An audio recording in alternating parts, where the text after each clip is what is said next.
여러분 안녕하십니까? 윤석열 검찰총장의 장모 최모 씨가 재수사를 위해서 검찰 조사를 받고 있습니다. 이번에는 서울중앙지검인데요. 의료기관도 아닌 요양병원을 세워서 거액의 나랏돈을 부정하게 챙긴 혐의입니다. 검찰이 5년 전 공동 설립자 중 유일하게 최 씨만 무혐의 처분하면서 그 과정을 두고 여러 의혹이 제기돼 왔는데 지난달 추미애 법무장관이 수사 지휘권을 발동하면서 재수사가 시작된 겁니다. 먼저 강현섭 기자가 보도합니다. 윤석열 검찰총장의 장모 최모 씨가 서울중앙지검에 출석했습니다.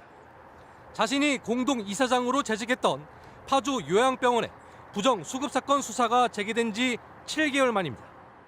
최 씨가 지난 2012년 2억 원을 투자해 동업자 구모 씨와 설립한 요양병원은 2015년 검찰 수사에서 23억 원의 요양급여비를 불법으로 타낸 사실이 적발됐습니다.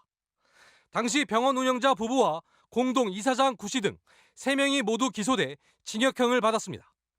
하지만 공동 이사장이었던 최 씨는 법적 효력마저 의심스러운 책임 면제 각서를 앞세우며 처벌을 피해 의문이 제기됐습니다. 특히 최 씨는 자신의 건물을 담보로 이 병원에 약 20억 원을 대출해 준 걸로도 MBC 취재 결과 드러났습니다. 2억 원만 투자했을 뿐 병원 운영에는 일절 관여하지 않았다는 최 씨의 주장과 달리 추가로 거액을 투자한 정황이 나온 겁니다. 그런데도 당시 검찰은 이 같은 의혹조차 파악하지 못한 채 전화 통화만으로 조사를 마무리하고 무혐의 처리했습니다. 등기부만 떼보면 충분히 나올 수 있는 건데 그런 건 하지 않았다는 점에 대해 좀 미흡하지 않았나. 최 씨는 검찰 조사에서 병원 경영에 관여하지 않아 책임이 없다며 당시 조직에서 좌천된 윤 총장도 이 사건 수사와 무관했다는 기존 입장을 거듭 강조한 것으로 전해졌습니다. 장모님에 관련된 사건들이 이렇게 있거나 의혹이 제기되거나 이랬을 때 그런 부분들을 그러니까 본인이 인지하고 계십니까? 전혀 모르고 제가 결혼할 때 장모한테 그런 얘기를 했습니다. 사위가 검사고. 검찰은 요양병원의 공동 이사장이었던 구 씨와 행정원장으로 일했던 최 씨의 첫째 사위이자 윤 총장의 동서인 유모 씨도 최근 불러 조사했습니다. MBC 뉴스 강현섭입니다. 현직 검찰총장의 가족이 검찰청에 불려 나와서 조사를 받고 있다는 자체가 상당히 이례적인 상황입니다. 조사는 어떻게 진행되고 있는지 취재 기자를 연결해 보겠습니다. 자, 이면주 기자. 네, 서울중앙지검에 나와 있습니다.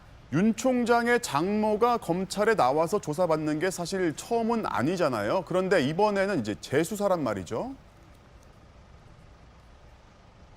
네, 윤석열 총장의 장모 최모 씨는 5년 전 고양지청에서 지난 3월에는 의정부지검에서 각각 조사를 받은 적이 있습니다. 8개월 만에 이번에는 서울중앙지검에 출석해 조사를 받게 됐는데 현재 10시간 넘게 조사가 계속되고 있습니다. 사실 최 씨를 둘러싼 사건은 여러 갈래인데 이 중 오늘 지난 2015년 무혐의 처분을 받았던 요양병원에 대한 조사가 이루어지고 있습니다.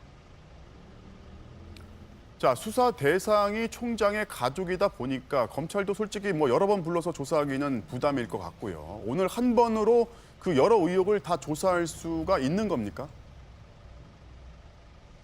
네, 일단 오늘은 돌아갈 것 같습니다. 그러니까 심야 조사는 하지 않겠다라고 밝혔는데요.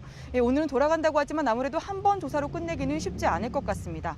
예, 오늘 부른 건 요양병원 부정수급 의혹을 수사하고 있는 형사 6부고요. 최 씨가 은행 잔고 증명서를 위조하고 이를 행사한 사건에 대해서도 오늘 조사가 이루어지고 있는 걸로 보입니다. 이곳 서울중앙지검의 다른 부서에서도 최 씨 관련 사건이 배당되어 있습니다. 딸 김건희 씨도 연루 의혹을 받고 있는 도이치 주가 조작 사건은 반부패 수사 2부에서 수사 중입니다. 따라서 특히 최 씨가 자신이 직접 주가 조작을 했다는 정황을 뒷받침하는 육성까지 공개된 만큼 직접 조사가 불가피한 상황입니다. 자, 중앙지검의 길 건너편에 이제 사위 윤석열 총장이 근무하는 대검찰청이 있단 말이죠. 자, 윤 총장 오늘 어떤 입장이 좀 나왔습니까? 네, 특별한 입장 없었습니다. 윤석열 총장은 장모가 검찰에 출석한 오전 10시부터 부서별 업무 보고를 받고 평소처럼 업무를 받고요. 저녁 6시가 조금 넘어 퇴근했습니다. 장모 출석에 대한 입장은 없었습니다. 더구나 추미애 법무장관이 윤석열 총장의 가족 관련 사건에 대해 수사 지휘권을 행사하면서 윤 총장은 사건 보고를 받고 있지 않고요. 장모의 출석에 대해서도 미리 따로 보고를 받지는 않은 걸로 알려졌습니다. 지금까지 서울중앙지검에서 전해드렸습니다. 정부가 택배 노동자의 과로사를 방지할 긴급 대책을 발표했습니다. 하루 작업 시간의 한도를 정하고 밤 10시 이후 심야 배송을 제한하기로 했습니다. 또 주 5일제를 정착하도록 하고 모두가 산재보험을 적용받을 수 있도록 확대하기로 했습니다. 먼저 김하영 기자가 보도합니다. 올해 장시간 노동에 시달리다 숨진 것으로 추정되는 택배 노동자들은 모두 10명. 이들 중 9명은 과로사의 대표적인 원인인 심혈관 질환으로 숨진 것으로 밝혀졌습니다. 이를 막기 위해 정부는 택배사별로 상황에 맞게 하루 최대 작업 시간을 정하도록 하겠다고 밝혔습니다. 낮에 일하는 택배 노동자는 밤 10시 이후에 심야 배송을 제한하도록 권고합니다. 밤 10시가 넘어가면 업무용 앱을 차단하고 고객에게 배송이 지연된다는 양해 문자를 보내는 방안이 추진됩니다. 또 토요 휴무제 등 주 5일 근무제를 도입해 휴식 시간을 갖도록 할 방침입니다. 과로 원인으로 지목된 배송 전 분류 작업도 표준 계약서를 도입해 명확한 내용을 정할 예정입니다.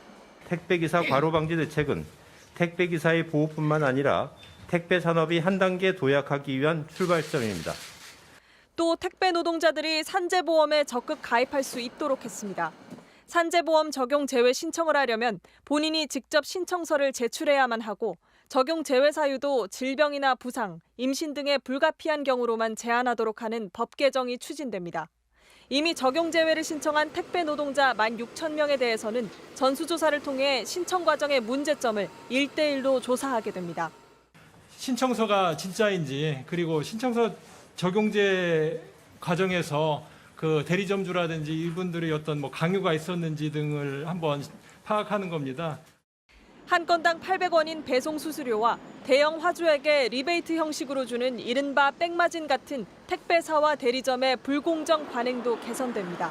계약 관행, 거래 조건 등 실태를 면밀히 파악해서 불공정 거래 행위 및 부당한 계약 조건이 확인되면 시정 조치하겠습니다. 정부는 택배 노동자 건강진단 실시 의무를 대리점에 부과하는 방안도 검토할 계획입니다. MBC 뉴스 김하영입니다. 정부가 강제하는 것보다 주로 권고나 노사 협의 사안이다 보니 결국 택배사의 의지와 실천에 달려 있습니다. 택배 노동자들 역시 근무 시간 제한은 환영하지만 택배 요금 현실화 같은 이 근본적인 대책이 빠져 있다고 지적했습니다. 김세진 기자가 보도합니다. 전국 택배연대 노조는 택배기사들의 장시간 노동 문제를 해결하려는 정부의 의지는 긍정적으로 평가했습니다. 하지만 대책 대부분이 택배회사와 협의하거나 권고하겠다는 수준에 그쳐 실효성에 대해선 의문을 표했습니다. 택배사들이 이 책임을 이제 질 수 있도록 법과 제도를 정비하겠다 이런 발표를 해줘야 되는데 그거는 그냥 재벌 택배사들이 알아서 할 일처럼 놔두고 현장에선 무엇보다 수입이 줄까 걱정입니다. 건당 수수료를 받는 택배업 구조상 노동 시간이 줄면 수입도 자연히 줄어들 텐데 그걸 보존해줄 방안이 빠져 있기 때문입니다. 택배라는 게 자기가 또 많이 하고 싶어 하시는 분들은 또 많이 가져가서 배달 늦기까지 하시고 돈을 많이 벌어가시길 원하시는 분들도 많으시단 말이에요. 수입 주는 건 어쩔 수 없을 거예요. 지난 2001년 건당 3,200원 정도였던 평균 택배비는 택배사 간 출혈 경쟁 속에 계속 내려 재작년에는 2,200원대로 떨어졌습니다. 여기에 최근 인터넷 쇼핑몰이 폭발적으로 늘면서 물량 확보를 위해 택배비 가운데 7에서 800원 정도를 쇼핑몰 측에 돌려주는 리베이트까지 성행하고 있습니다. 택배기사 입장에서는 건당 수입이 줄다 보니 점점 더 많은 택배를 배달해야 되고 그만큼 과로사 위험은 커지는 구조입니다. 물가도 많이 상승됐고 그리고 최저시급도 많이 올랐고 이런 것들이 있는데 택배비만은 계속 내려가는. 그러니까 점점 내려간다고 하시는 거거든요. 정부는 택배비 현실화에 대해 택배기사와 업체, 시민사회가 협의회를 꾸려 사회적 논의에 나서겠다고 밝혔지만 이번에도 구체적 방안은 내놓지 않았습니다. 배송 수수료 인상에 대해서는 저희가 배송 수수료 인상이라고 이제 저희 지금 대책에는 이제 표현을 안 했습니다. 다양한 이해 당사자 있기 때문에. 지난해 업계 1위인 CJ 대한통운이 27년 만에 처음 택배 수수료를 올렸다가 쇼핑몰들의 주문 거부로 바로 원상복귀한 적이 있는 만큼 택배비 인상은 쉬운 문제가 아닙니다. 수십 년째 물가와 거꾸로 가는 택배비 문제를 이번에도 해결하지 못한다면 택배기사의 과로사 문제는 쉽게 해결되지 못할 거란 지적이 나오는 이유입니다. MBC 뉴스 김세진입니다.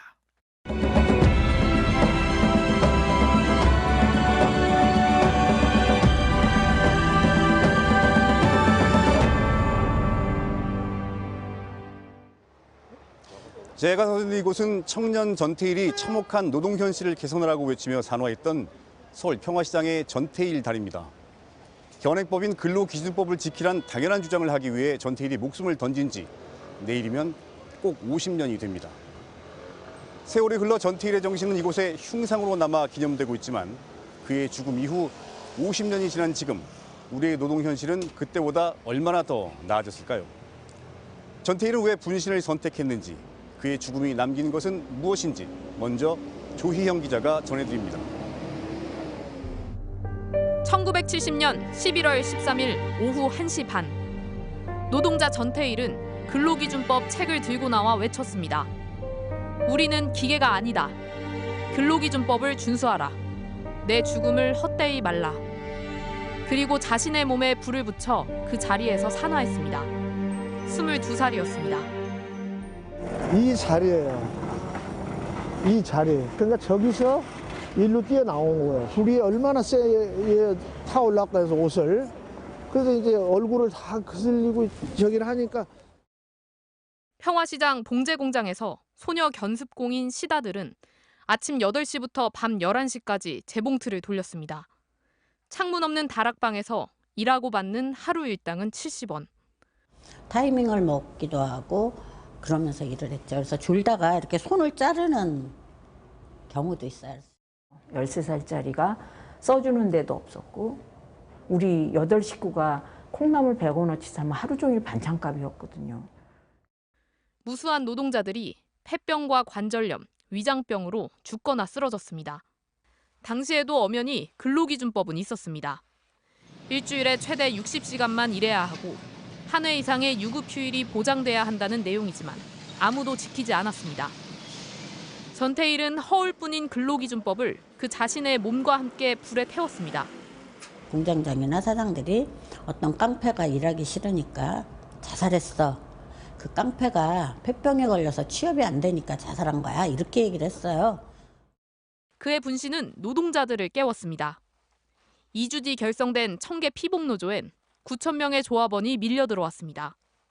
옆에서 각혈해서 쓰러져도 나는 돈 벌어야 되니까 또 미싱하고 막 이랬거든요. 그랬는데 동지가 보이고 친구가 보이고. 79년 YH 여성 노동자들이 들고 일어났고 87년 노동자 대투쟁에 이어서 민주적 노동조합들이 들어섰습니다. 그 시작엔 전태일이 있었습니다. 그리고 다시 구의역 김군과 김용균, 택배 노동자들처럼 지금의 태일이들도 여전히 많습니다. 전태일 열사 50주기를 하루 앞둔 오늘 문재인 대통령은 노동계 인사들 중엔 처음으로 전태일에게 국민훈장 무궁화장을 추서했습니다. MBC 뉴스 조희영입니다. 지금도 수많은 전태일들이 죽거나 다치고 있습니다. 그런데 산업재해로 인정받아 보상을 받는 건 여전히 쉽지 않습니다. 심지어 회사 일을 하다 피해를 입었는데도 사측이 일을 시킨 적이 없다고 잡아 떼는 경우도 있다고 합니다. 이재민 기자가 보도합니다.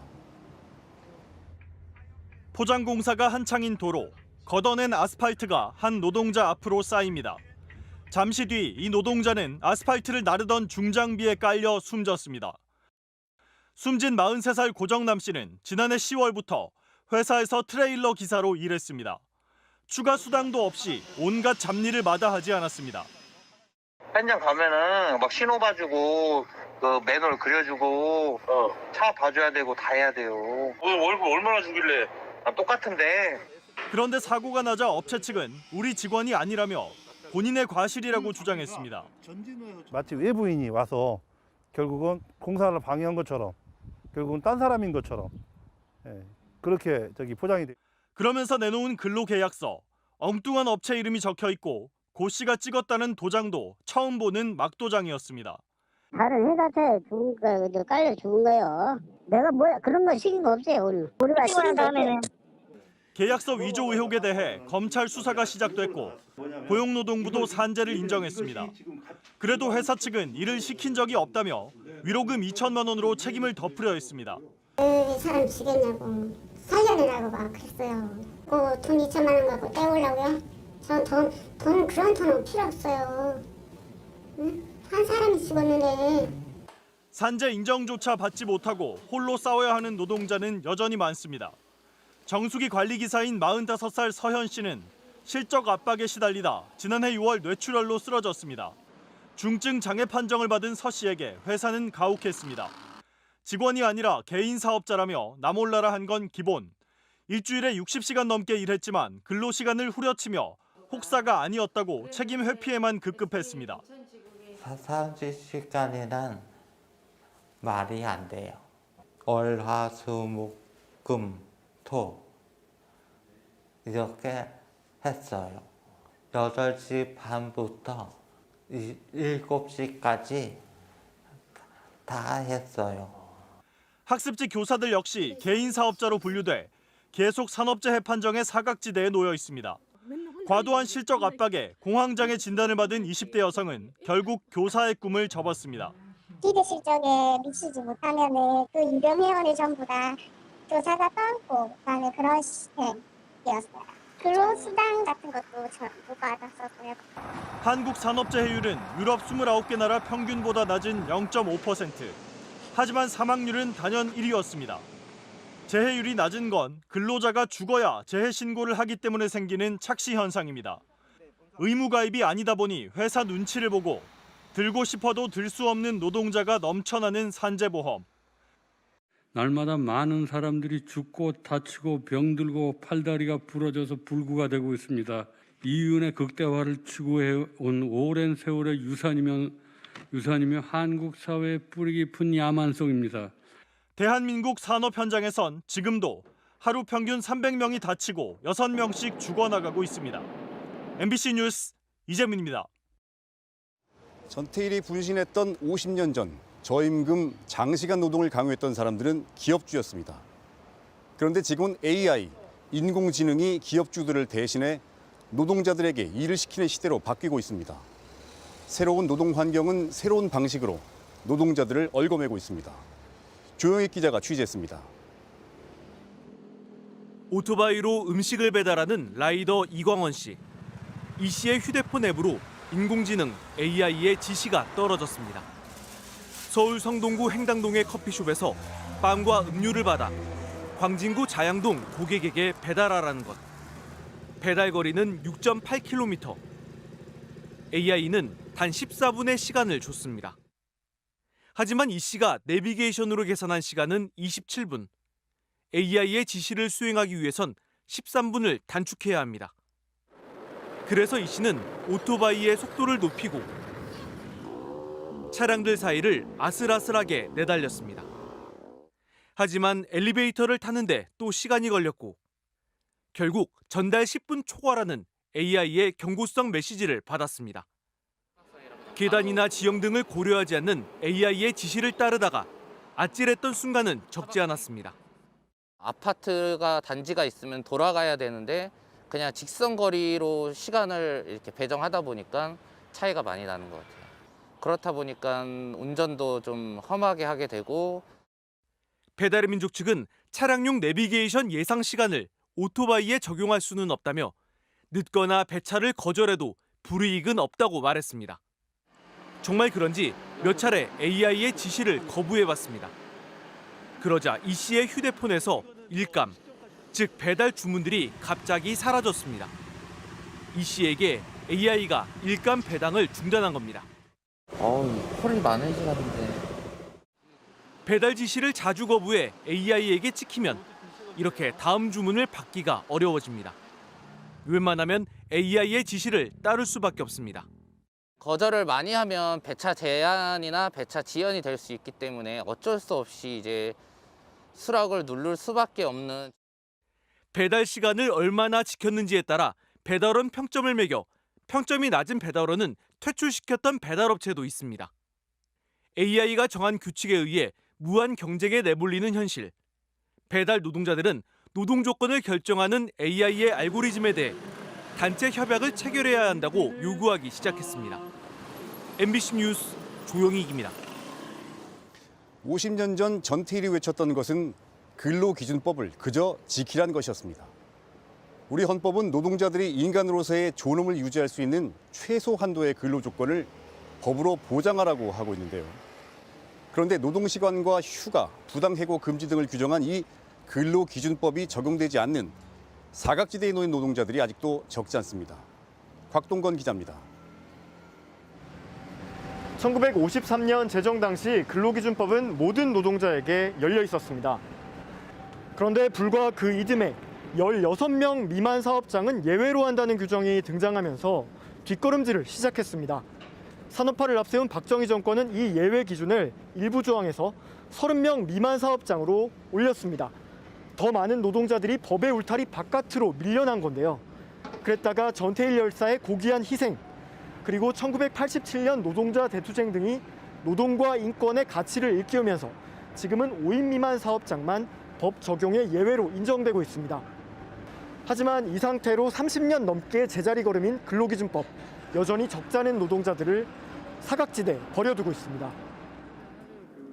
61살 송황섭 씨는 지난 5월 서울의 한 병원 장례식장 매점에 취업했습니다.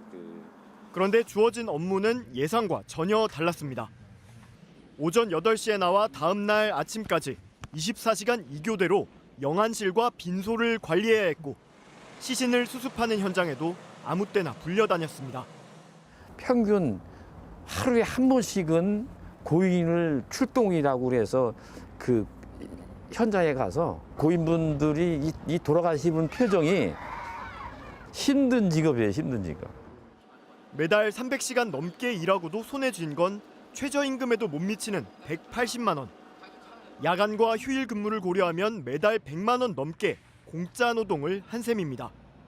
어떻게 이런 부당행위가 가능한 걸까? 이 병원 장례식장은 실제 직원이 10명을 넘습니다. 그런데 사업자를 식당과 매점까지 3개로 쪼개놨습니다. 송 씨가 고용된 매점은 서류상 5인 미만 사업장으로 돼 있어 근로기준법이 적용되지 않았던 겁니다. 한 울타리 있다 보니까 협조를 요청을 할 수는 있을 수가 있어요. 좀 지출이 딸리면은 협조를 요청을 해갖고 이렇게 하는 경우는 있는데 5인 미만 사업장은 주 52시간제와 상관없이 무제한으로 연장 근무를 시킬 수 있고 한 달 전에만 통보하면 이유 없는 해고도 법적으로 가능합니다. 야간이나 휴일에 일을 시키더라도 수당을 더 주지 않아도 되고 연차 휴가는커녕 여성들의 보건 휴가, 수유 시간 역시 5인 미만 사업장에선 꿈같은 일입니다. 심지어 직장 내 괴롭힘 금지법도 적용이 안 돼 갑질을 당하더라도 신고조차 불가능합니다. 선생님 죄송합니다. 지금 현행법상으로 할 수 있는 게 없습니다. 라고 답변해야 되는데 아니 그럼 5인 미만 사업장 노동자는 사람도 아니냐 이렇게 되묻는 분도 계시고 이처럼 불법 노동의 해방구인 5인 미만 사업장은 전체 업체의 60%, 종사자로 따져도 350만 명, 전체 노동자 5명 중 1명꼴입니다. 하지만 정부는 자영업자나 영세 사업장들이 무너질 수 있다는 말만 되풀이하며 사실상 손을 놓고 있습니다. 근로기준법을 적용했을 경우에 어느 정도의 예산이 투입되는지조차 정부는 계산한 바가 없어요. 아무것도 안 해놓고 그냥 무작정 5인 미만 사업장 다 어렵다라고만 얘기하는 것은 종업원 수가 적다고 우리나라처럼 법 적용에 전면적인 예외를 둔 사례는 해외에서 찾아보기 어렵습니다.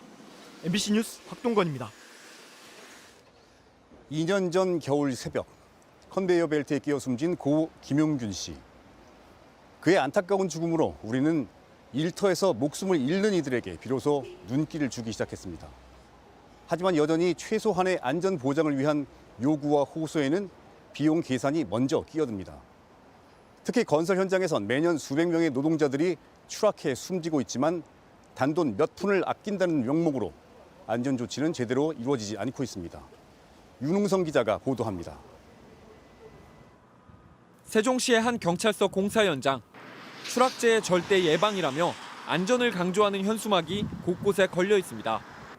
그런데 지난 6일 하청업체 노동자 63살 김모 씨가 퇴근 시간이 다 됐는데도 보이지 않았습니다.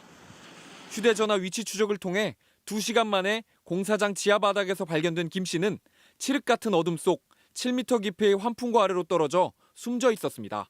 추락했으니까 이게 뭐 조치가 없었다고 안전 조치나 이렇게 뭐 떨어지지 않게. 지난 5년간 건설 현장에서 숨진 사람은 모두 2,355명. 이 중 58.1%, 즉 절반 이상이 추락사였습니다.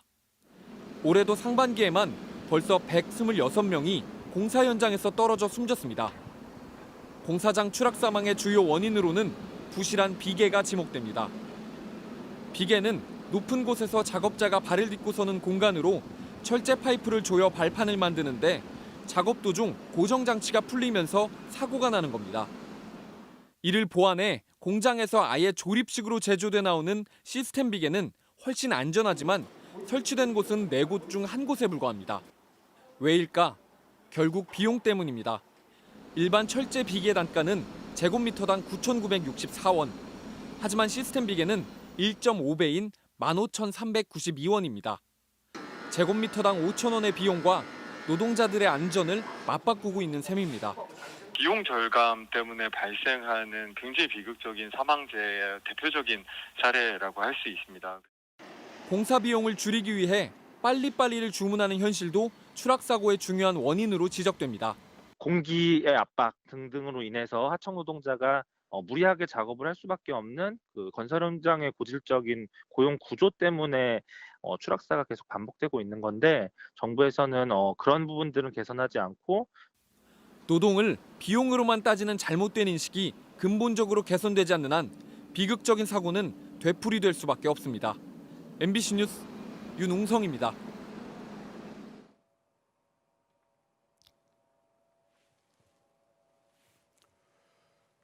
네, 올해 상반기 산업재해로 판정받은 사망 노동자 795명의 이름입니다. 그 어렵다는 산재 판정을 받은 이들만 이 정도라면 얼마나 많은 죽음이 노동 현장에서 발생했을까요? 이 사망자의 숫자가 갈수록 줄어들 때 청년 전태일의 명령 같은 유언도 끝내 실현될 겁니다. 네, 다음은 성장현 서울 용산구청장의 수상한 재테크 의혹을 제기합니다. 자신이 직접 재개발 조합을 인가해준 뒤에 이 구역 내에 건물을 사들입니다.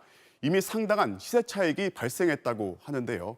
구청장이 이래도 되는 건지 홍익표 기자가 취재했습니다. 강북 최대 재개발이라는 한남 뉴타운 사업. 지난 2015년 1월 성장현 용산구청장은 한남 뉴타운 4구역의 조합 설립 인가를 내줍니다. 그리고 6개월 뒤 성 구청장은 가족들과 함께 직접 이 구역의 건물 한 채를 약 20억 원에 매입합니다. 이미 차익이 상당할 걸로 추정되는 상황. 본인이 조합 설립을 인가한 데다 향후 재개발 정책에도 영향을 줄 수 있는 지역에 부동산을 산 것은 이해 충돌이라는 지적이 나오고 있습니다. 이 주택은 8억이라는 주택가가 상승을 했습니다. 매입한 주택은 다가구 주택으로 입주권을 노린 전형적인 투기로 의심이 됩니다. 매입 자금을 적절하게 마련했는지에 대한 의문도 있습니다. 성 구청장이 신고한 재산 내역입니다. 매년 1억 원가량 예금이 느는데 2013년에서 14년 사이에는 갑자기 4억 원 넘게 껑충 뜁니다. 출판 기념회에서 들어온 돈이 있었기 때문입니다. 그리고 이렇게 늘어난 예금은 대부분 해당 건물을 사는 데 들어갔습니다. 정치인들의 깜깜이 돈줄로 비판받고 있는 출판 기념회가 구청장의 재개발 부동산 자금을 마련한 통로가 된 셈입니다. 취재팀은 성 구청장에게 이해충돌 문제와 자금 출처 문제에 대해 질의를 했지만 직접 답을 들을 수는 없었습니다. 용산구청은 한남 뉴타운은 서울시가 주도적으로 진행하는 사업이고 4구역은 진행 상황도 지지부진해 투자 가치가 불투명한 곳이라고 해명하고 건물 매입 자금 중 일부가 출판 기념회에서 들어온 돈이라는 점은 인정했습니다. MBC 뉴스 홍익표입니다. 문재인 대통령과 조 바이든 미국 대통령 당선인이 오늘 첫 전화회담을 가졌습니다. 14분 동안 이뤄진 통화에서 두 정상은 우리가 원하는 한반도 평화, 미국이 바라는 동맹 복원 등에 대해서 뜻을 모았는데요. 또 취임 이후 가능한 빨리 만나서 직접 대화하기로 했습니다. 손병상 기자가 취재했습니다. 전화회담 14분 동안 대화 분위기는 시종일관 우호적이었다는 게 청와대 설명입니다. 문재인 대통령은 미 대선 결과는 바이든 당선인의 탁월한 리더십이 반영된 거라면서 거듭 축하했고, 바이든 당선인은 한국의 코로나19 대응에 대해 문 대통령에게 경의를 표한다고 했습니다. 굳건한 한미 동맹도 이견이 없었습니다. 문 대통령은 한미 동맹을 바탕으로 한반도 비핵화와 항구적 평화를 긴밀히 소통해 나가길 바란다는 뜻을 전했습니다. 한미 관계 발전과 한반도 평화 정책에 대한 당선인의 높은 관심과 의지에 사의를 표했습니다. 이에 대해 바이든 당선인은 한국은 인도태평양 지역 안보와 번영에 있어 핵심 축이라면서 한국에 대한 방위 공약을 확고히 유지하고 북핵 문제도 긴밀히 협의하겠다고 했습니다. 바이든 차기 행정부는 과도한 방위비를 요구하면서 주한미군 철수까지 거론한 트럼프 행정부와는 다를 거란 점을 분명히 한 겁니다. 인도 태평양 지역의 평화와 번영을 위해 한미가 긴밀히 협력해 나가길 기대한다고 했습니다. 다만 같은 한미 동맹이라도 문 대통령은 한반도 평화 협력에, 바이든 당선인은 아시아 동맹 복원에 각각 강조점을 달리 뒀다는 평가도 나오고 있습니다. 이 밖에 코로나19나 기후변화 대응과 같은 공동 관심 사안에 대해선 협력을 확대하기로 했습니다. 한미 정상회담 조기 개최에 대해서도 공감대를 확인했습니다. 바이든 당선인이 대통령에 취임하면 양측이 가능한 빨리 직접 만나서 대화할 기회를 갖기로 했다고 청와대는 전했습니다. MBC 뉴스 손병선입니다.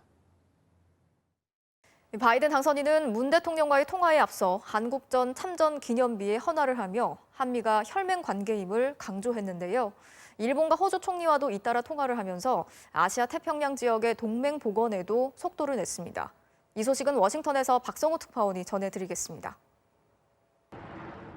참전 용사를 기리는 헌화와 묵념. 제향 군인의 날 방문 장소로 바이든 당선인은 한국전 참전 기념공원을 택했습니다. 위치가 필라델피아여서 집에서 가깝고 한국 대통령과 통화를 앞두고 한미 관계의 특별함도 보여줄 수 있었습니다. 바이든 당선인은 문재인 대통령에 앞서 스가 요시히데 일본 총리, 스콧 모리슨 호주 총리와도 통화했습니다. 전날 서유럽의 전통적 우방에 이어 아시아 태평양 지역에서 가장 가까운 세 나라 정상들과 소통을 서두른 겁니다. 트럼프 시대에 어색해졌던 동맹들과의 관계 복원을 확실히 챙기는 모습입니다. 코로나19 대처와 경제 회복에서 협력을 당부해 발등에 불을 함께 끌 파트너임을 분명히 했습니다. 바이든 당선인은 특히 동맹을 강조하며 인도 태평양 지역에서 안보와 번영, 민주주의 강화에 힘을 보태달라고 했습니다. 이 지역에서 군사력을 키우고 민주주의를 억압하는 중국을 견제하는 데 사실상 동참해달라는 요구로 읽힙니다. 인도太平洋地域の平和と安定に向けて協力をしていくことを楽しみにしていく旨の発言がありました。 스가 총리는 바이든 당선인이 중국과의 영유권 분쟁 지역인 센카쿠 열도의 방어도 약속했다고 전했습니다. 이에 대해 중국은 냉전의 산물이 평화와 안정을 해쳐서는 안 된다며 즉각 반발해 바이든 시대에도 미중 간 갈등은 계속될 것을 예고했습니다. 현직인 트럼프 대통령은 외교 안보에서 새로운 긴장을 고조시키고 있습니다. 에스퍼 장관 등 국방부의 고위직을 줄줄이 날린 뒤 이란의 군사 행동을 선호하는 매파를 요직에 두루 기용한 데다 주한미군 철수를 주장해온 더글러스 맥그리거 전 육군 대령을 장관 보좌관에 앉혔습니다.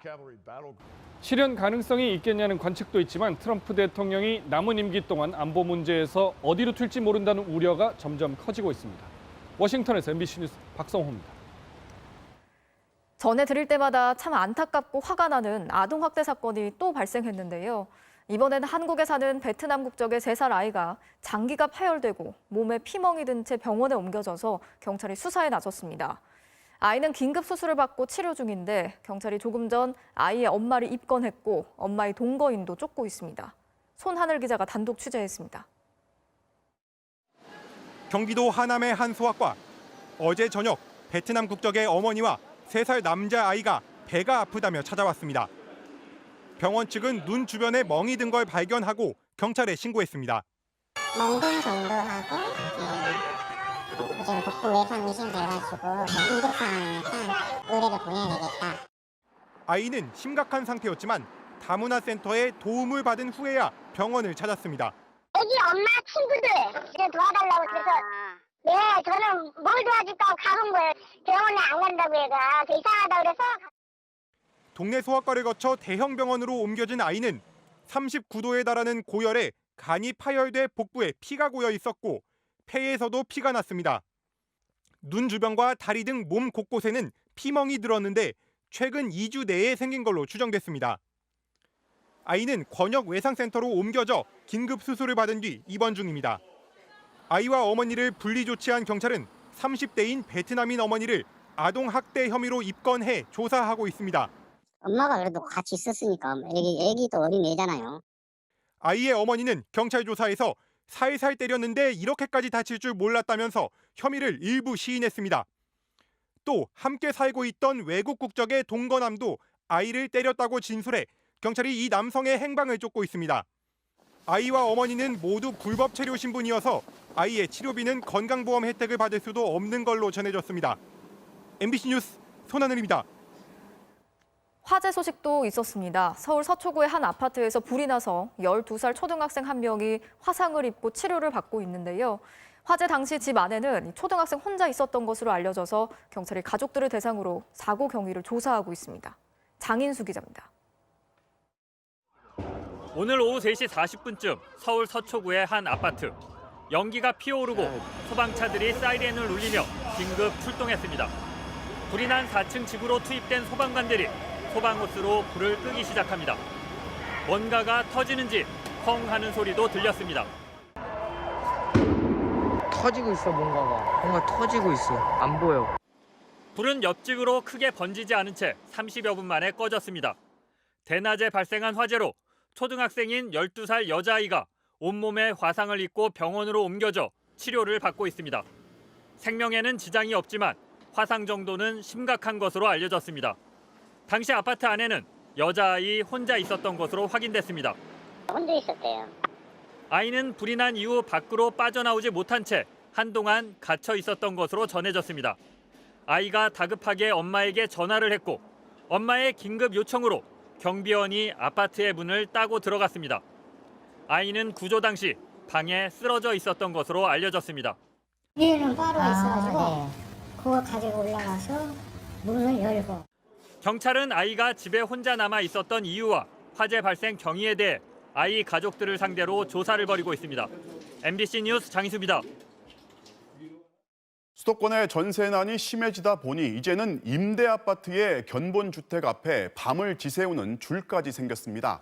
행여 계약이 불발된 빈집이 나올까 무작정 기다려 보는 건데요. 이준희 기자가 취재했습니다.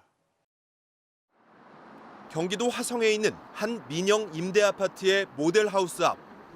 문을 여는 오전 9시까지 1시간도 넘게 남았는데 10명 넘는 사람들이 두꺼운 옷에 담요까지 두르고 앉아 있습니다. 약 7,000세대 규모인 임대 아파트에서 하루 5-6개씩 나오는 전셋집을 기다리는 사람들입니다. 손이랑 발이 제일 싫어요. 힘들어요, 진짜. 너무 올랐어, 전세가. 이 임대 아파트에선 빈 전셋집이 나면 선착순으로 신청을 받아 계약합니다. 주변 전셋값보다 30% 이상 싼데도 원래 인기가 많지 않아 10집 중 2집은 비어있던 곳이지만 지난 여름 전세난이 본격화하면서 분위기가 달라졌습니다. 나흘째 줄을 선 사람이 있는가 하면 그럼 처음에 여기 나오신 건 언제세요? 9월에 친구분들이 다 계약을 하셔서 끊긴 거고 자주도 없고. 30km 떨어진 지역에서 온 사람도 있습니다. 화요일 저녁 8시부터요. 네. 수원 금곡동에 거주 중인데요. 네. 거기서 지금 전세가 없어가지고 갈 데가 없으니까 그냥 울며 겨자 먹기로 여기 와서 기다리는 거예요. 이렇게. 20명 넘게 대기했지만 오늘 나온 빈집은 6개뿐. 나머지는 내일을 또 기다려야 합니다. 그냥 캔슬하기로 안 하시길 바라는 거죠. 저한테 기회가 주어지면 너무나 좋겠죠. 지금 시간이 오전 11시 50분. 내일 배정까지는 20시간 넘게 남았지만 벌써부터 대기줄이 시작됐습니다. 다른 지역 민영 임대 아파트도 상황은 마찬가지. 사전 예약도 받아봤었습니다. 근데 허수가 많아가지고 이를 악용하는 사람들이 많아서 저희들이 어쩔 수 없이 줄서기로 진행을 하고 있습니다. 전셋값은 이번 주에도 올랐습니다. 서울은 72주 연속, 전국은 62주 연속 올랐는데 모두 상승폭이 확대됐습니다. 전셋집을 못 구한 사람들이 서울 밖으로 나와 집을 사면서 비규제 지역인 김포의 아파트값은 2주 만에 4% 가까이 폭등했고 부산을 비롯해 수도권 외 지방 아파트값도 8년 만에 가장 많이 올랐습니다. 규제 지역을 수도권 전역으로 확대한 이후 서울 중저가 아파트로 다시 눈길을 돌리는 사례가 늘어났습니다. 규제를 할수록 똘똘한 집 한 채 이슈가 서울 일대에서 다시 시작될 여지가 있습니다. 심각한 전세난 속에 애써 잡은 매매 시장까지 불안한 움직임을 보이면서 정부의 고민은 깊어가고 있습니다. MBC 뉴스 이준입니다. 교사와 학부모 사이 소통을 강화하려고 이 단체 대화방 많이 이용하는데 부작용과 불만이 만만치 않습니다. 중국도 사정이 같습니다. 교사가 나무라면 다른 부모들 눈치까지 봐야 하다 보니 학부모들의 분노가 폭발하고 있습니다. 베이징 김희용 특파원이 취재했습니다. 초등학생 학부모가 책상에 엎드려 울고 있습니다.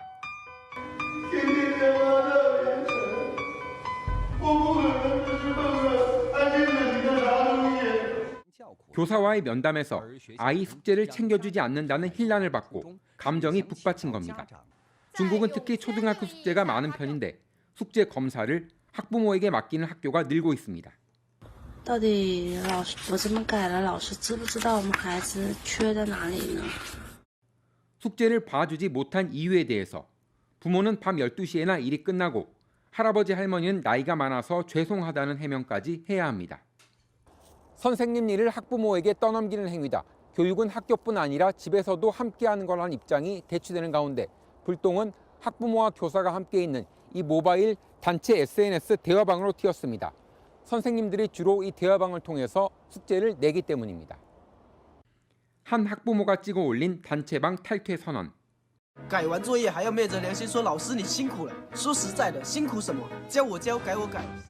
정말 공감한다는 여론과 함께 SNS 단체방에 대해서 가지고 있던 불만이 터져나왔습니다. 선생님의 공개적 요청 사항을 거절하기 부담스럽고 요청 사항에 바로바로 답해야 하는 스트레스. 심지어 선생님한테 누가 더 아부를 잘하는지 비교하는 공간이 됐다는 비판들이 쏟아졌습니다. 41명이 있는 학부모 대화방에서 아이가 문장 부호를 하나도 모르는데 학부모로서 그렇게 책임감이 없냐며 선생님이 질책하는 글까지 공개되면서 분노는 더 커졌습니다. 논란은 중국 전역으로 번졌고 급기야 산시성과 요녕성 등에서는 SNS 단체방에서 숙제 지시를 금지하는 규정까지 신설됐습니다. 좋아요, 같은 이모티콘 사용도 단체방 투표도 막았습니다. 상당수 중국 여론은 교육당국이 이참에 학부모 단체방이 어떻게 운영되는지 파악해볼 필요가 있다며 규제에 긍정적인 반응을 보였습니다. 베이징에서 MBC 뉴스 김희웅입니다. 우리나라 민법은 8촌 이내 친척끼리는 결혼을 금지하고 있죠. 그런데 사실 예전만큼 가족 모임이 많지 않다 보니 8촌의 얼굴도 모르는 게 현실이기도 합니다. 이런 상황에서 결혼 금지 대상이 너무 넓다는 위헌 소송이 제기돼서 오늘 공개 변론이 있었습니다. 이재욱 기자가 양측의 주장을 들어봤습니다. 2016년 결혼한 A씨는 불과 석 달 만에 배우자로부터 결혼 무효 소송을 당했습니다. 둘 사이가 사실 육촌 사이였기 때문인데 가정법원도 이 배우자 주장을 인정해 혼인은 무효라고 판결했습니다. 민법의 이른바 근친혼 금지 조항. 8촌 이내 가족끼리 결혼을 금지하고 설령 결혼해도 효력이 인정되지 않습니다. A씨는 이 근친혼 금지 조항이 위헌이라며 헌법소원을 냈고 헌법재판소는 오늘 공개적으로 찬반 의견을 들었습니다. 결혼을 취소당한 청구인 측은 다른 나라와 비교해 금지 범위가 너무 넓어 자유롭게 결혼할 권리, 행복 추구권을 침해한다고 강조했습니다. 주요 국가의 입법 예를 보면 8촌까지의 혼인을 금지하는 나라는 우리나라가 유일합니다.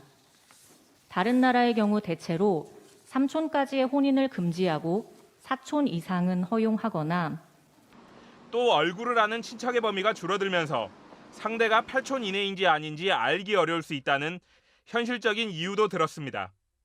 반면 법무부는 민법상 8촌은 친족, 즉 친척으로 규정된다며 공동체 질서를 유지하려면 친척끼리 결혼은 금지하는 게 맞다고 반박했습니다. 법률상 친족으로 인정하는 범위에서 혼인관계와 친족관계 사이에 혼돈이 발생하는 것은 우리나라의 친족관계 질서에 부합하지 않기 때문입니다. 근친혼 자녀의 유전질환 확률이 높다는 논란은 별로 쟁점이 되지 않았고 양쪽 모두 가족과 친척의 범위를 어떻게 볼지 논리를 펼쳤습니다. 명절 때 모이는 친척의 범위는 줄고 제사도 점점 간소화되는 추세. 결혼할 수 없는 친척의 범위를 어디까지 볼지 헌재는 양측 의견을 검토해 결론을 내릴 예정입니다. MBC 뉴스 이재욱입니다. 정부가 올해 안에 우리 국민 60%가 맞을 수 있는 코로나 백신 물량을 확보하겠다고 밝혔습니다. 최대한 충분히 확보하기 위해서 계약을 맺은 제약사가 백신 개발에 실패해서 미리 낸 돈을 포기하는 상황까지도 감수하겠다고 했는데요. 지금 이 시간까지 백신 도입 자문위원회가 어떤 백신을 선택할지 첫 회의를 열고 있습니다. 박윤수 기자가 취재했습니다. 정부는 올해 안에 우리 국민의 60%, 3천만 명이 접종할 코로나 백신 물량을 확보하겠다고 공언했습니다. 충분하고 되도록 많은 양을 확보하고 구매할 것입니다. 연내에는 전체 인구의 60%를 확보하는 것을 목표로 현재 원활하게 1천만 명분은 국제적인 백신 공동구매 네트워크인 코백스 퍼실리티에서 나머지 2천만 명분은 개별 제약사들과 계약으로 조달하게 됩니다. 코백스 퍼실리티와는 지난달 850억 원 규모의 약정을 체결해둔 만큼 나머지 분량을 어느 제약사로부터 구입할 것인지를 결정해야 합니다. 현재 정부가 협상을 진행 중인 제약회사는 최근 90%의 예방 효과가 있다고 밝힌 화이자를 포함해 모더나, 아스트라제네카, 노바백스, 존슨앤존슨 등입니다. 아직 임상시험 중이어서 백신의 안전성 검증이 완전히 끝나진 않았지만 그렇다고 마냥 기다렸다가는 다른 나라와의 백신 확보 경쟁에서 밀릴 수 있는 상황. 그래서 정부는 최악의 경우 계약을 맺은 백신에 문제가 생기더라도 더 적극적으로 백신을 확보하는 쪽으로 방향을 잡았습니다. 혹시라도 실패하거나 그렇게 되게 되면 사실은 지불해 놓은 선입금이 포기되는 경우가 있을 텐데 그거를 감수하고라도 이를 위해 정부는 오늘 저녁 6시 반부터 국내 전문가 20여 명과 코로나19 백신 도입 자문위원회를 열고 어떤 백신을 선택할지 논의를 시작했습니다. 백신 도입 자문위원회는 앞으로 2차례 정도 더 회의를 열 예정인데 안전성과 유효성, 국내 보관과 운송 조건, 그리고 제약회사별로 최대 10배 차이가 나는 가격 등을 종합적으로 고려하게 됩니다. 정부는 우리 국민들이 접종할 코로나19 백신을 최대한 빨리 결정한 뒤 도입 계약을 추진하겠다고 밝혔습니다. MBC 뉴스 박윤수입니다. 오늘 새로 발생한 코로나19 확진자는 143명, 닷새째 세 자릿수로 일상 속 감염이 멈출 기미를 보이지 않고 있습니다. 이런 상황에서 우리가 할 수 있는 최선의 방역, 마스크를 잘 쓰는 거겠죠. 특히 내일부턴 버스나 지하철, 음식점 같은 곳에서 마스크를 쓰지 않으면 최대 10만 원의 과태료를 내야 하는데요. 과태료 내지 않으려면 어디서 어떻게 마스크를 써야 하는지 궁금한 점들을 박진주 기자가 자세히 설명해 드리겠습니다. 서울 마포구의 한 카페. 음식이 나오기를 기다리는 손님들이 마스크를 내린 채 대화하고 아예 마스크를 벗어놓고 화장을 하기도 합니다. 길거리에서 마스크를 턱 아래까지 내리거나 공원에선 거리두기 없이 다닥다닥 붙어 앉아 이야기를 나누는 시민들이 적지 않습니다. 하지만 내일부터는 음식점과 카페, 대중교통뿐 아니라 유흥시설과 결혼식장, 영화관, 마트, 미장원, 종교시설, 헬스장 등 23개 시설에서 마스크를 쓰지 않으면 과태료 부과 대상입니다. 음식점에선 먹을 때만 제외하고 주문이나 계산, 음식을 기다리는 동안에도 마스크를 써야 합니다. 수영장이나 사우나에서는 물속이나 탕 안에 있을 때를 제외하고 탈의실 등에서 마스크 착용이 의무화됩니다. 등산이나 산책 같은 실외 활동을 할 때 2m 유지가 안 될 경우, 그리고 500명 이상의 집회 시위 장소에선 반드시 마스크를 써야 합니다. 흡연은 음식물 섭취에 해당돼 마스크 착용에서 예외를 인정받지만 흡연 전후에는 반드시 마스크를 써야 합니다. 마스크 미착용 시 먼저 계도를 하고 그래도 시정되지 않을 경우 최대 10만 원의 과태료가 부과됩니다. 시설 운영자에겐 300만 원 미만의 과태료를 물릴 수 있습니다. 다만 만 14살 미만 청소년이나 스스로 마스크를 쓰기 어려운 장애인 등은 이번 과태료 부과 대상에서 제외됩니다. 시설을 관리하는 업주들 사이에선 혼란스럽다는 반응도 나오고 있습니다. 화장할 때는 또 벗고 이렇게 하시더라고요. 근데 그거를 또 쓰고 하라고 할 수 없잖아요, 화장은. 뭐 공문이 온다던가, 뭐 준수 사항을 보내주는가 이런 건 없고 그냥. 그러나 방역당국은 국내 코로나19 확진자 수가 계속 증가하는 추세라며 마스크 착용이 유일한 방지책이라고 강조했습니다. 코로나19 신규 확진자는 143명으로 5일 연속 세 자릿수를 기록했습니다. 특히 국내 지역 발생은 128명으로 20일 만에 최고치를 기록했습니다. MBC 뉴스 박진주입니다. 이어서 오늘 이 뉴스 전해드리겠습니다. 경기도의 한 아파트 단지에서 경비원을 해고하고 월급을 삭감하는 문제 등에 대해서 주민 동의 절차가 진행됐는데요. 그런데 이걸 당사자인 경비원이 직접 받으러 다녔다는 주장이 나와 논란이 일고 있습니다. 경기도의 한 아파트에서 경비 용역비를 줄이는 방안에 대해 입주민들의 의견을 모으면서 논란이 생겼습니다. 입주자 대표회의에서 경비원의 휴게 시간을 늘려 용역비를 줄이는 방안과 경비 인력을 34명에서 20명으로 줄이는 방안을 놓고 주민들의 의견을 수렴한 건데요. 경비원의 근무 시간을 줄이면 세대당 한 달에 7,000원, 14명을 해고하면 15,000원 정도의 관리비를 줄일 수 있다는 계산이 나옵니다. 그런데 이 과정에서 해고 당사자가 될 수도 있는 경비원이 직접 각 세대를 방문해서 동의서를 받게 했다는 주장이 나왔습니다. 한 입주민이 동의 서명을 받으러 다니는 경비원 아저씨들이 나를 이곳에서 자르는데 동의해주세요라고 하는 것으로 보였다며 부끄러웠고 차마 서명을 할 수 없었다는 게시물을 각 동 엘리베이터에 붙인 겁니다. 입주자 대표와 관리사무소 측은 경비원에게 그런 지시를 내린 적이 없다고 반박했습니다. 경비 아저씨들한테 그거를 들고 가가호호로 다니면서 이렇게 서명을 하라고 직접 지시를 하진 않았거든요. 경비원이 장기 수선 계획과 관련된 주민 서명만 받으러 다녔다는 겁니다. 하지만 입주민의 말은 다릅니다. 동비학과하고 운수 배관하고 같이 사인을 받으러 다녔다니까. 한꺼번에 밤 9시, 8시. 저 사인 받으러 올랐어요. 근데 이게 저도 안 해준다고 저는 사인 거부했거든요. 주민 의견 수렴 결과 경비 인력 감원 대신 근무 시간 축소를 통한 경비 용역비 절감이 결정됐습니다. 하고 갔다 가야지. 진짜 서운하지요. 글쎄 뭐 우리가 한다 오지만 어떻게 주민들이 뭐 의견에 따라서 하는 거니까 우리가 뭐 알바를 뭐 한다면 할 수도 없는 것이고 어쩔 수 없는 거죠. 한 주민은 저희를 위해 근무하는 경비원에 대한 존중과 배려는 어디에 있나요? 라고 물었습니다. 오늘 이 뉴스였습니다.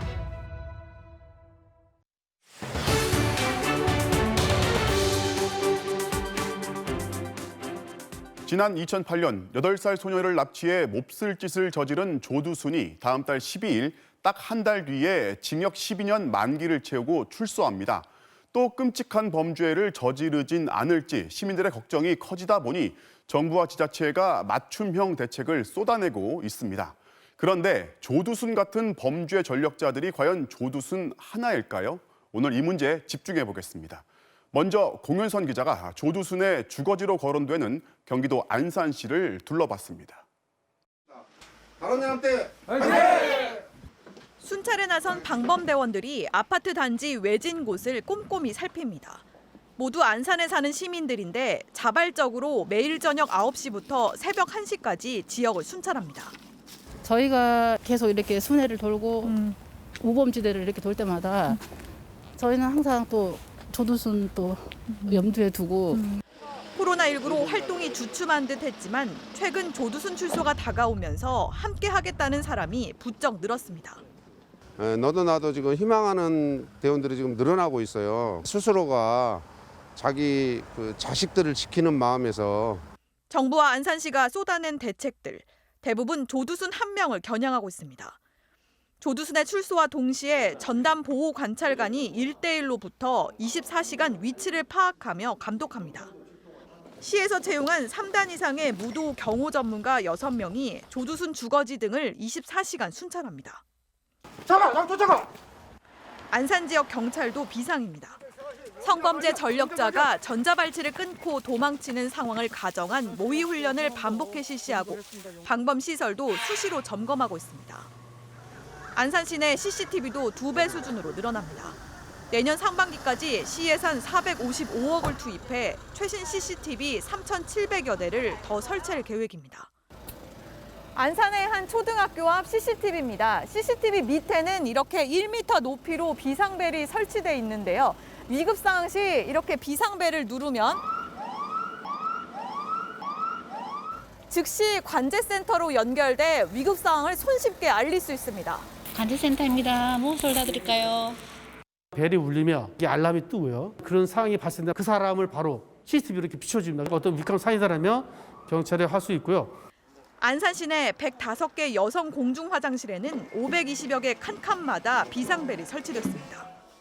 비상벨을 못 누르는 상황도 대비할 수 있게 여성이나 아이의 비명 소리만 들려도 센서가 작동해 경찰 상황실을 연결합니다.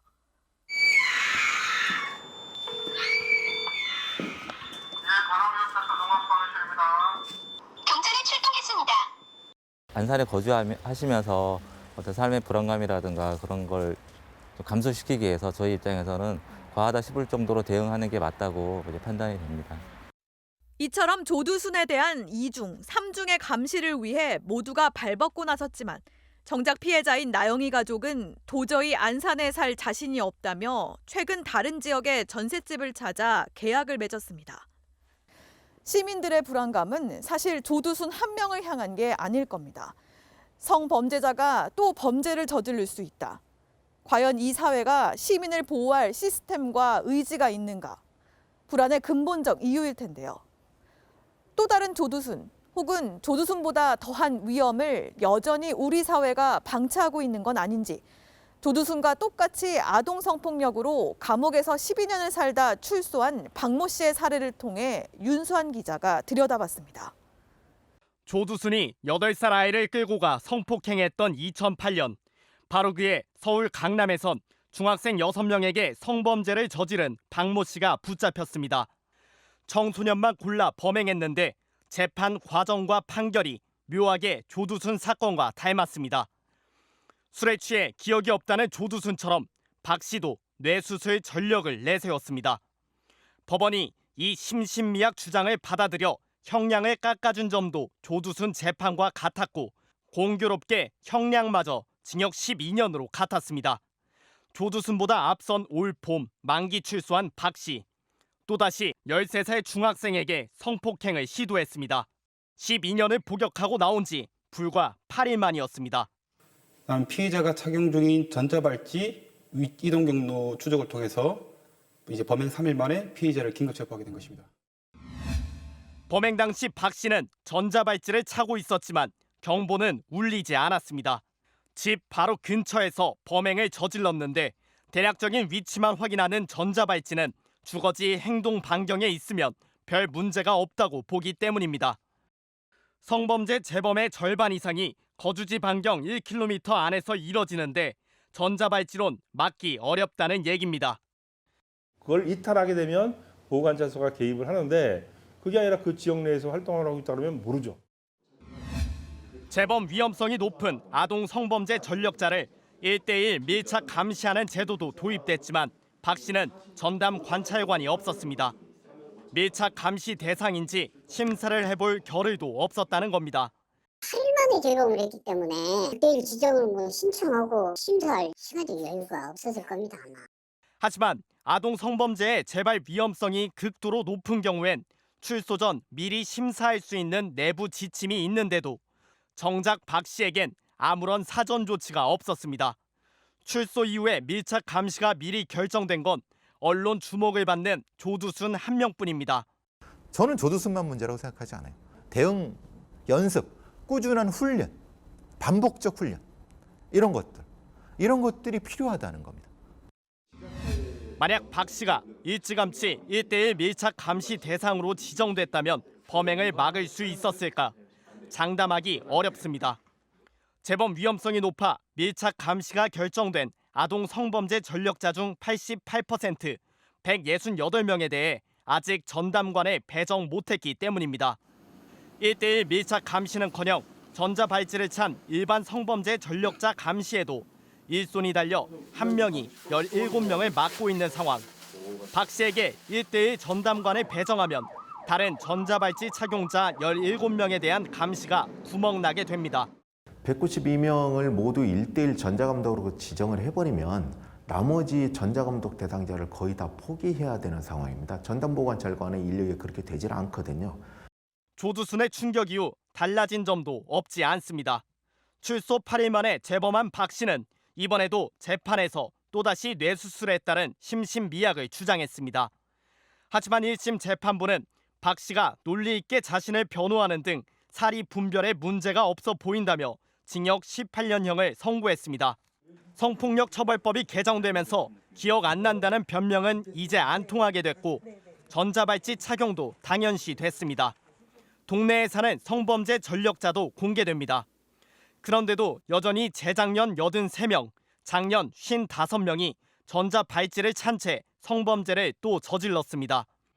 법이 정한 죄값만 치르면 사회로 돌아와 활보하는 우리 주변의 얼굴 없는 조두순들. 안심하고 이들과 공존할 수 있는 길을 조두순은 12년 만에 다시 묻고 있습니다. MBC 뉴스 윤수환입니다. 서울시 공무원 간첩 조작 사건의 피해자인 유우성 씨와 그 가족들에게 국가가 배상하라는 판결이 나왔습니다. 법원은 현 시대에 일어나리라고 상상할 수 없는 일이라면서 검찰과 국정원을 강하게 질타했습니다. 김정인 기자입니다. 지난 2013년 간첩으로 몰려 구속됐던 제북화교 출신 서울시 공무원 유우성 씨. 하지만 간첩 혐의는 조작이었고 결국 무죄 판결을 받았습니다. 어느덧 7년, 8년이 될 가능인데요. 무에서 유를 만들고 유에서 다시 진실을 밝히기까지 너무 오랜 시간이 걸렸습니다. 무고하게 간첩죄를 씌우려던 국가를 상대로 소송을 낸 유 씨 가족. 법원은 국가가 2억 3천만 원을 배상하라고 일부 승소 판결했습니다. 재판부는 국가정보원이 유 씨의 여동생 유가려 씨를 170일 넘게 독방에 가두고 변호인 접견도 막은 상태에서 오빠가 간첩이란 거짓 진술을 받아냈고 공익의 대변자 역할을 해야 할 검찰은 이 거짓 진술이 뒤집힐까 봐 불법 구금 상태를 그대로 묵인했다고 조목조목 지적했습니다. 또 1심에서 간첩 혐의가 무죄를 받자 국정원 직원들이 유우성 씨의 북한과 중국 간 출입경 기록을 조작했고 검사는 이걸 법원에 증거로까지 냈다고도 질타했습니다. 민주주의 법치 국가에서 결코 일어나서는 안 되고 현 시대 상황에서 일어나리라고는 상상할 수도 없는 일이라고 적시했습니다. 심지어 증거를 위조한 사실이 드러나자 검찰은 문제 삼지 않았던 다른 혐의를 찾아내 이른바 보복 기소까지 했다며 명백한 불법 공소권 남용이라 못 박았습니다. 이 같은 간첩 조작은 검찰 과거 사이가 이미 상당 부분 밝혀냈지만 검찰은 국정원 직원들만 일부 기소하고 검사들은 재판에 넘기지도 않았습니다.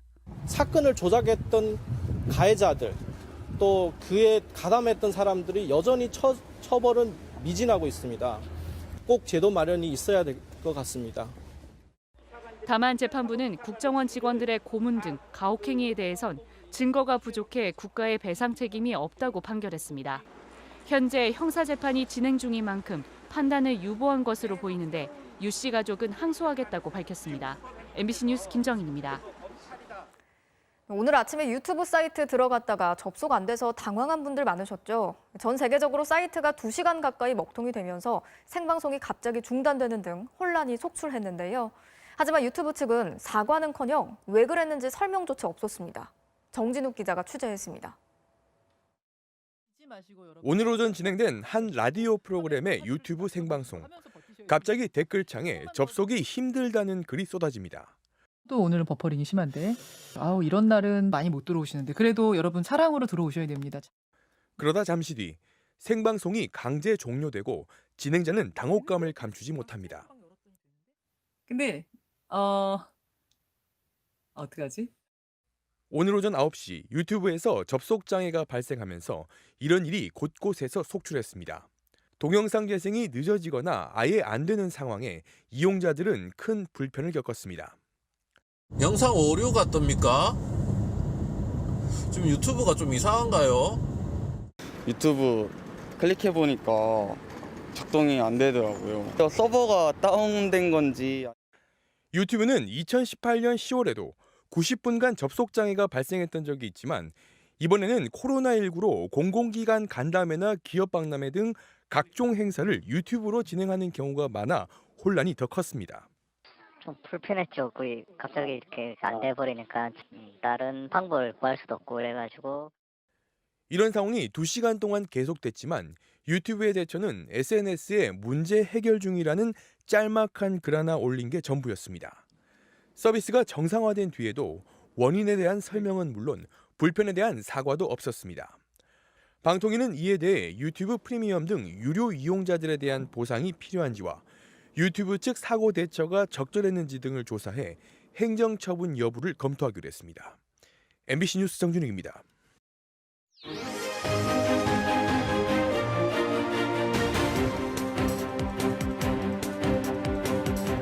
정치적 참견 시점, 오늘도 정치팀 김재영 기자와 함께 하겠습니다. 자, 오늘 준비한 소식 보겠습니다. 네. 여론조사 1위 했는데 우리 편은 아니다. 자, 어제 한 여론조사, 대선 후보 여론조사에서 이제 윤석열 검찰총장이 1위를 했는데 그 얘기 같습니다.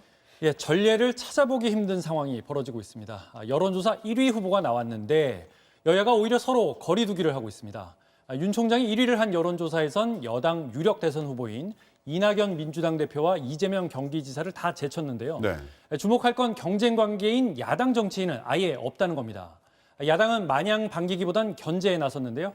관련 발언 먼저 들어보시겠습니다. 네. 윤석열 총장이라는 게 정부 여당의 사람 아니에요. 기본적으로 지금 지지도가 제일 높다는 것은 정부 여당 내에서 그 사람이 제일이라는 얘기죠. 여권에 함께 가야 할 사람이 아니면 중립을 지켜야 할 사람이 어떻게 야당 대통령 선호도 1위가 됐다. 이게 희한한 일입니다. 다른 후보들이 좀 가린다는 점에서는 좀 약간 부정적인 측면도 있죠. 국민의힘 성향의 여론이 그 윤석열 그 총장한테 다 몰려가니까.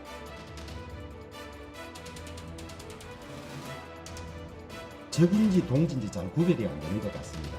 검찰 직무에 열중하고 있는 윤석열 총장을 계속 추미애 장관이 정치로 끌어내고 있는 것 같습니다. 자, 그런데 지금 이 그 설문조사 후보군 중에 국민의힘 그 후보가 아예 없었던 게 맞죠? 예, 저희가 확인해 봤는데 야권 후보로 국민의당 안철수, 무소속 홍준표 의원은 있었지만 국민의힘 소속 의원은 아예 보기 중에 없었습니다. 네. 어떻게 된 건지 해당 조사기관에 물어봤더니 원래는 오세훈, 유승민 전 의원과 원희룡 제주지사가 있었는데 앞선 몇 번의 조사에서 지지율이 너무 낮아서 이번엔 후보군에서 아예 뺐다는 설명입니다. 뭐 이것도 그렇고, 자, 여론조사 방식을 두고서 전문가들이 그래서 문제를 제기하기도 해요. 예, 이번 조사는 유선전화가 23%, 무선전화 ARS가 77%였는데요. 유선전화, 보통 집전화라고 하죠. 상대적으로 나이 든 사람이 갖고 있는 경우가 많아서 응답도 보수적이다, 이런 분석도 있는데 네.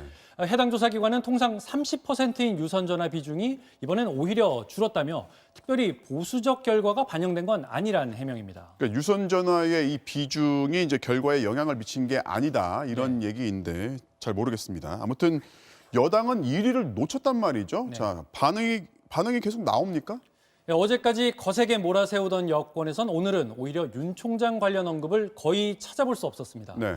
때릴수록 커지는 게 정치 생리인데요. 이른바 무시 전략을 편다는 건데 오늘 상황 직접 보시죠. 네. 이렇게 현직 총장이 높은 지지율 1위, 그것도 보수 후보로 분류돼서 이거는 보수 세력으로 보면 교란 요인이지 플러스 요인은 아니죠, 사실. 1위 후보로 등극하고 이런 국민적 의혹이 제기된다면 그냥 사퇴하고 정치를 해야 되지 않나.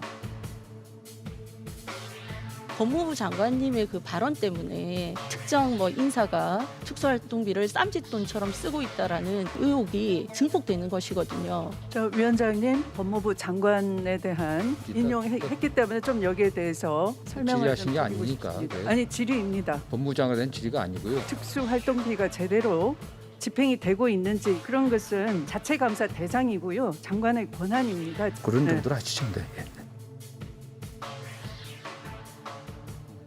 자, 어쨌든 이번 여론조사의 여지는 계속 이어지고 있어요. 예, 한국 정치사에서 여야가 아닌 제3 후보의 출연은 하나의 신드롬처럼 파장이 컸던 전력 때문인데요. 그래서 과거 사례도 한번 모아봤습니다. 네. 역대 대선 길목마다 기존 정치권에 대한 불신을 등에 업고 제3 후보들이 등장했습니다.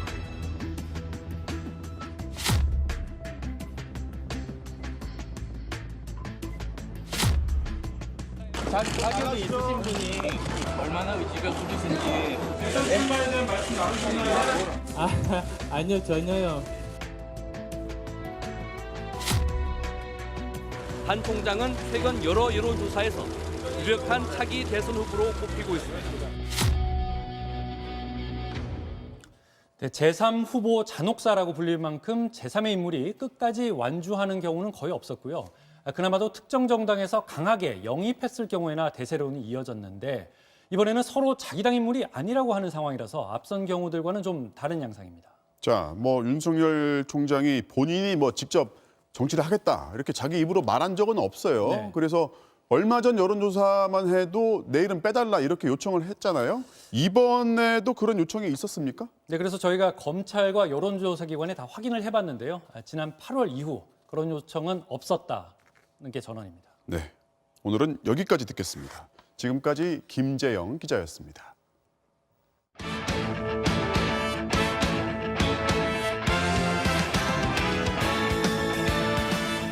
목요일 밤 스포츠 뉴스입니다.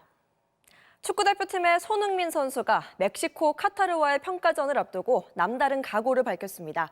핵심 키워드는 바로 복수였네요. 손장훈 기자입니다. 지난 월드컵에서 뼈아픈 패배를 안겼던 멕시코, 아시안컵 4강행을 가로막았던 카타르. 벤투 감독은 서력보다는 평정심을 강조했지만 Creio que se vamos com esse sentimento, que o mais certo é perdermos outra vez. Creio que poderemos ter possibilidades de competir se pensarmos naquilo que temos que fazer. 주장 손흥민의 생각은 조금 달랐습니다. 많이 아픔을 겪은 두 팀이잖아요. 선수들한테 좀 다시 한번 그런 의미를 조금 더 한번 얘기를 직접적으로 해줬고 또 저도 개인적으로 이제 너무 이기고 싶죠. 두 팀 다. 월드 클래스 논쟁과 혹사 논란도 일축하고 팬들을 위한 최고의 플레이를 약속했습니다.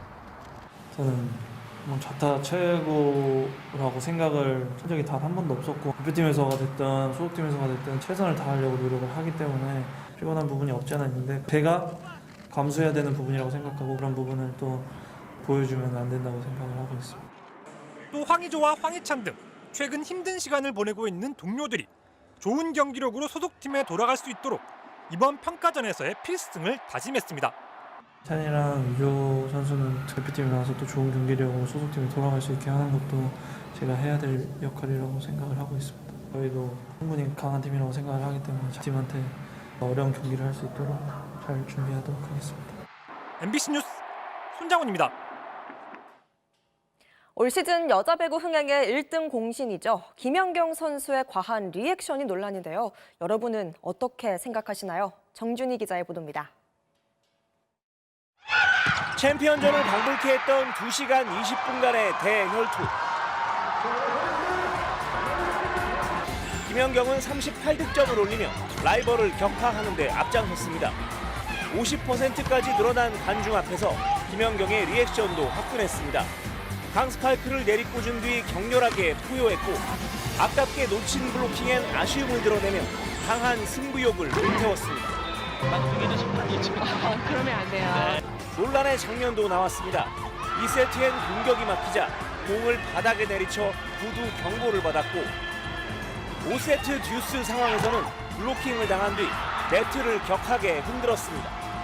상대도 거세게 항의했습니다. 하지만 주심은 1실점으로 이어질 수 있는 레드카드 상황은 아니라고 판단했습니다.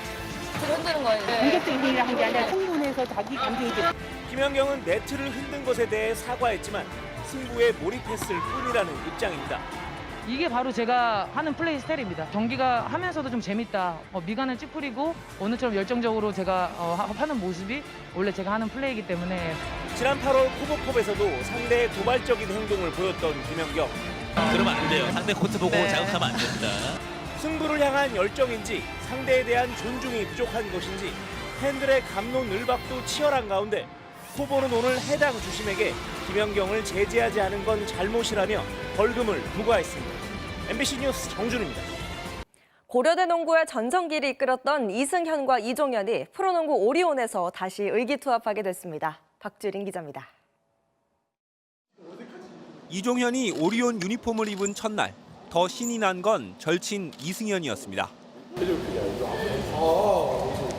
처음에 대학교 생각이 많이 났고요. 이렇게 빨리 만날 줄도 몰랐고 또 만나서 되게 기쁘고요. 잘 왔어. 도와줄 테니까 빨리 적응 잘했으면 좋겠다. 고려대의 전성기를 이끈 2014년 이후 6년 만의 재회. 중고등학교 시절부터 시작된 11년 우정은 친형제만큼이나 각별합니다. 고등학교 1학년 때 핸드폰으로 갑자기 문자가 와가지고 형님 너무 존경합니다. 친해지고 싶어요. 이러면서 당황했죠. 저는 여자한테도 안 보내는 승현한테 한 거예요. 승현 형 때문에 간 거예요. 하지만 프로 무대에서 두 선수의 위상은 완전히 달라졌습니다. 팀의 주축으로 수호신으로 불리는 이승현과 달리 이종현은 드래프트 1순위로 뽑히고도 잦은 부상으로 잊혀진 존재가 됐습니다. 그런 마음고생을 잘 아는 이승현은 오히려 자신이 마음을 다잡았습니다. 동현이는 이제는 보여줘야 될 때잖아요. 최대한 옆에서 도와주면서 안 될 때는 진짜 그냥 그래서 그냥 멱살 잡고 끌고 간다고 그냥. 다시 의기투합한 고려대 콤비는 올해 삼성전에서 첫 호흡을 맞출 예정입니다. 제 이름이 종현이어서 종횡무진하게 뛰어다니라고 말씀해 주셨습니다. 자신 있습니다. MBC 뉴스 박두림입니다. 지난달 서울의 강우량이 0mm를 기록한 만큼 건조한 날들이 이어지고 있는데요. 현재 산불 증가세가 심상치 않습니다. 지난달부터 이달 상순까지 61건이 발생을 했는데 이는 최근 10년 평균보다 3.5배나 많은 겁니다. 앞으로 닷새가량은 비 예보가 없고요. 이달 내내 강우량이 적은 걸로 예상이 되는 만큼 작은 불씨라도 조심히 다루셔야겠습니다. 또 오늘 날은 온화했지만 수도권을 중심으로는 예상보다 공기가 탁했는데요. 여기에 내일은 중국발 스모그마저 더해집니다. 수도권과 충청 등 더 많은 지역에서 나쁨 수준까지 농도가 짙어지겠고요. 밤에는 전북에서도 나쁨 수준을 보이겠습니다. 자세한 지역별 내일 날씨 보시죠. 오전 한때 경기 북과 영서 북부 지방에서는 산발적으로 빗방울이 떨어지겠고요. 동쪽 지방의 미세먼지 농도는 비교적 낮겠습니다. 아침 최저 기온은 서울 8도, 대구 4도로 오늘과 비슷하거나 3도 정도 오르겠습니다.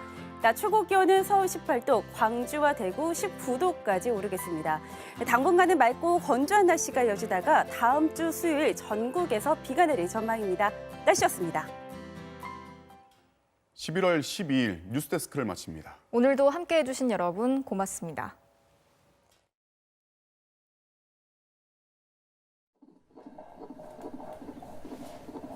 Every morning at 4:30, you hear the cooks hop on the floor. It's hard time.